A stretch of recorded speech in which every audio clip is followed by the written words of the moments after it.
To bring in panel this afternoon, Grahame Morris and Bruce Hawker, our two political strategists, joining us each Monday afternoon. Let's start on the company tax debate the government got, well, more than many expected through the Senate on Friday for businesses up to a turnover of $50 million. That is, as I say, better outcome than perhaps it was even hoping for itself. It's now trying to sell the benefits of that. Grahame, how significant will this be, do you think, for the economy? There's no modelling per se on what this tax cut alone will achieve, but how does the government go about convincing everyone this is a worthwhile investment of taxpayers' money? Look, Friday night the government troops were really extremely happy with themselves because, you know, at one stage there it didn't look as if they were going to get even half of what they ended up with. And I've talked to the Treasurer in recent days, and he's very, very keen on trying to get some decent growth into the economy.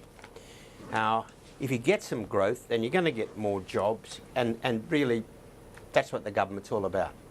What I find a bit irksome go on, Grahame, is this business of trading off stuff which has nothing to do with the topic we're talking about. You know, I realise it's really hard now to get stuff through the Senate, but the idea that you trade off the tax cuts for business with sort of some gas stuff in South Australia, somebody mows the lawn in Whyalla, some pipe thing from Northern Territory, you know, we are sort of America, or a cross between America and Italy, the way we're going, where if you want to talk about pensions, somebody will say, oh, I want Korea to import more blue cars. Or if you want to talk about childcare, yeah, but all platypuses have got to be given Hebrew names. And you think, at some stage, somebody's got to draw the line and say, look, we will only discuss amendments that are related to what we're talking about. That are relevant. Otherwise, it's going to be quite silly. I mean, is it all that new, though? I mean, wasn't he Brian Harradine, the master of this sort of thing, when his vote was required on the Telstra sale or whatever it was? You know, he'd cross-trade something that'd help out Tasmania. If that was addressed to, look, in those days, whether it was Harradine or the GST stuff or selling Telstra, it was sort of related to the bill that was being talked about. You know, you have negotiations that I don't like that bit, okay, well, we'll reduce that bit. That's fine. But when it's coming way out of left field, I just don't understand, and I'm not sure where it ends up. No, well, particularly as the government's now agreed to these measures for Xenephon. I mean, the sugar industry code of conduct, it says, wasn't because of Pauline Hanson's demands, but she'll certainly argue that that's why they did it. Bruce Hawker, just on that point, I mean, does this embolden the crossbench to seek all sorts of things when their votes are needed? Sure it does. It always has. And the Senate's always been a state's house, so these senators are looking to their own constituencies in order to win the next election. That's why Hanson was on about the sugar farmers a week ago. That's why Xenephon was pushing hard on these energy reforms, because they affect their own states.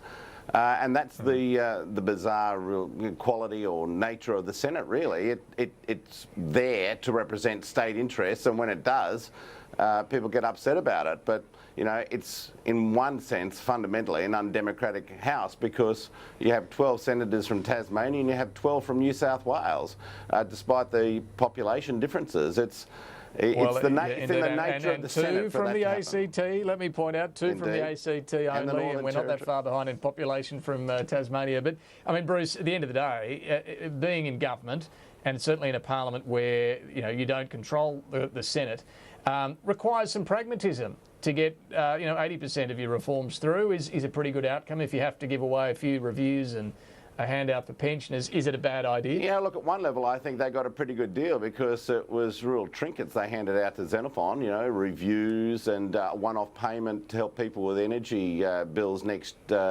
winter. That seems like a pretty good deal to get your $50 million or part of that $50 billion tax package through. Was it good value for money for the Australian taxpayers? Well, even the Treasurer can't tell us that, David. You know, you asked him those questions and he can't answer those questions. That's terrible. before they do these deals, they should actually have their Treasury officials working out what the real benefit's going to be. Now, thankfully, they didn't get the entire package through, and it didn't go to some of these big businesses which will come in and take the advantage of lower tax regimes, and then as soon as something looks better over the hill, it's hi-ho silver away, and off they go galloping into the distance to find a better deal. At least this will go to some smaller Australian industries and not those characters. Yeah, and look, it can't hurt, and I'm sure some clever modelling firms out there who do want to get their name into the media will be doing the modelling and telling us all what will be achieved in terms of economic growth. What about Labor, Bruce? Just keen for your thoughts quickly on what it should do now on the company tax cut. Can it hold the line that we'll let you know closer to the election, or is this the sort of thing it should be clearing up pretty soon? I think they should clear it up, and frankly, I think they should say this is not what we wanted, but given that businesses are going to have to be building their plans and modelling into the future on this deal, then Labor should agree to it. That'd be my view, and I think they're playing a sucker ball by not agreeing to it or by procrastinating. Now, keen to get both your thoughts on the polls. We might bring them up if we can. So, not a lot of movement for the major parties here. The coalition's come back 1 point. Labor's pulled ahead 1 point. That is within the margin of error, but still not a pleasant number there for the government, no doubt about it. Trailing Labor 53-47, and things tightening up too in the preferred Prime Minister stakes. I see One Nation still holding up strong at 10%, Graham, even though we've seen Pauline Hanson flip-flop on penalty rates over the last couple of weeks. What do you make of the poll numbers today? Well, look, I can't find any good news for either party there. The Really? primary vote is atrocious. The primary vote is atrocious on both sides. The vote for the independents and the crossbenchers is really, really strong. The upside is that the Prime Minister way ahead of Bill Shorten as to who can actually run the country. But you look at those figures and you say, well, as a campaigner, you could lift the primary vote 3 or 4 points. But everything is all about the preferences. You know, how do you get the Xenephon number 2 preferences or the Pauline Hanson number 3 preferences? That's what it's got to be all about. Whether we like it or not, we are not going to have the major parties get their primary vote up there, 43, 44, 45. It just seems to have disappeared, that primary vote. There's 5, 6, 7% that's not coming back. So it's all about preferences. And that is a mixture of doing what's right, and it's why I think the small business back tax cuts were very good. Not necessarily now, but further down the track. But there's got to be a lot of consideration given now to the politics of things. And if I hear any more geniuses say, hey, good policy is good politics, I'll scream. Clearly, they've never won a winning election campaign.